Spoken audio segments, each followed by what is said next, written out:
I stand under Standing Order 87, 4 and 91.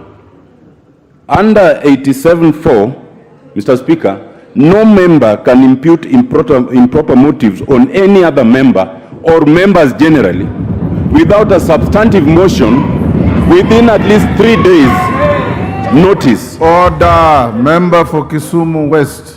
And in addition, that is grossly out of order. Mr. Speaker, there is no substantive motion. It's not a rally. Thank you, Mr. Speaker. Mr. Speaker, under Standing Order 87.4, you cannot impute improper motive either on a member or on the House without a substantive motion with at least 4 days notice.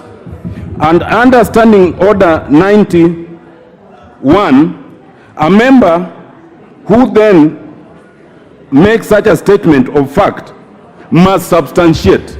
Mr. Speaker, the leader of majority has just imputed that this House extorts from members of the cabinet.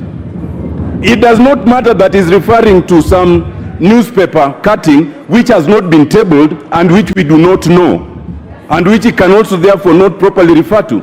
Mr. Speaker, I urge that you urge that the majority leader is out of order to retract those words and that they be extracted from the Hansard, because anyone listening might actually think that we are tacitly admitting and approving those falsities. Thank you, Mr. Speaker.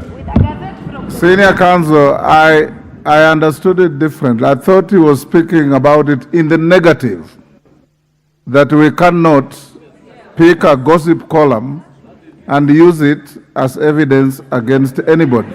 So as a matter of fact, the way I understood is that he's saying a gossip column cannot be a statement of fact, and that no member has extorted anybody unless there is evidence. So you are saying the same thing as far as I understand. Order, carry on, Majority Leader. Order. Thank you, Honorable Speaker.